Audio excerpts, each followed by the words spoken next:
Hello hi friends, welcome back to Suma kitchen vlogs. అందరు ఎలా ఉన్నారు? నేను బాగున్నాను, మీరు కూడా బాగున్నారని అనుకుంటున్నాను. కామెంట్ సెక్షన్లో కామెంట్ చేయండి.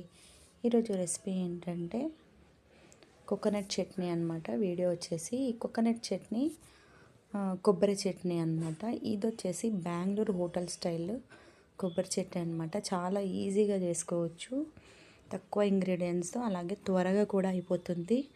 ఇడ్లీ, దోశ, పెసరట్టు ఏ వేటికైనా కూడా చాలా చాలా టేస్టీగా చాలా బాగుంటుంది.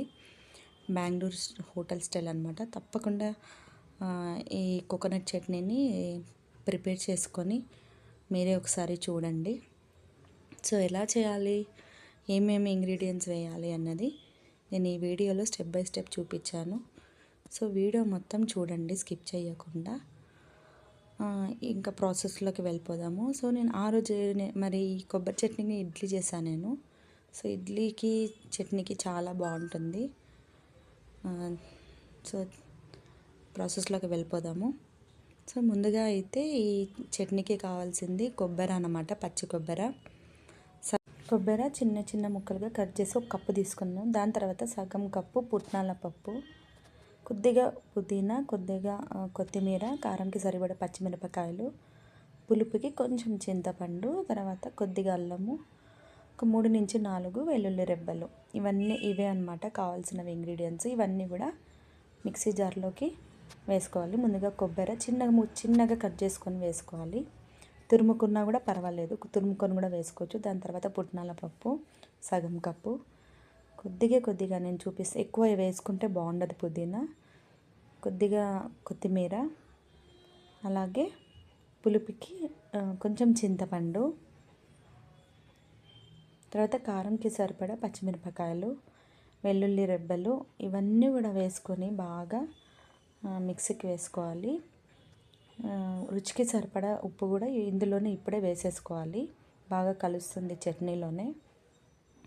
ఇవన్నీ కూడా ముందుగా నీళ్ళు పోయకుండా మనము మిక్సీకి పట్టుకున్నట్లయితే బాగుంటుంది. ఇప్పుడు ఇక్కడ కొద్దిగా నీళ్ళు అన్నది నేను పోస్తున్నాను.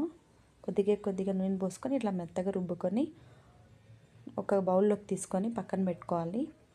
సో ఇది మనకి రెడీ అయిపోయింది చట్నీ అయితే. ఇప్పుడు దీనికి మనం ఫైనల్గా పోపు వేసుకోవాలి. తాలింపు అంటాం కదా, అది తాలింపు వేసేసుకుంటే మనకి ఫైనల్గా చట్నీ రెడీ అయిపోతుంది. ఒక చిన్న కడాయిలో కొద్దిగా ఒక 2 స్పూన్ల దాకా ఆయిల్ వేసుకోవాలి. వేడెక్కిన తర్వాత ఒక జీలకర్ర స్పూను, ఒక జీలకర్ర ఆవాలు, తర్వాత ఒట్టిమిరపకాయలు తుంచుకొని వేసుకోవాలి, కరివేపాకు.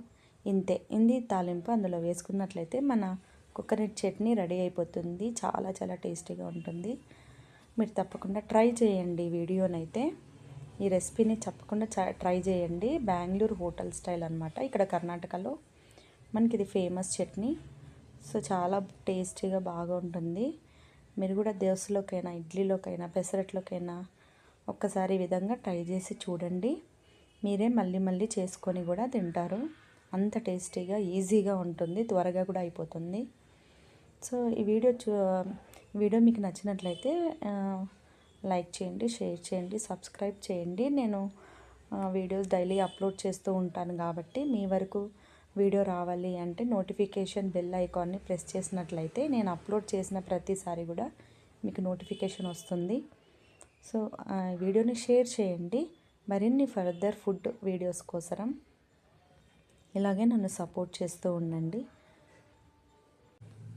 మళ్ళీ నెక్స్ట్ వీడియోలో కలుద్దాం. Thanks for watching.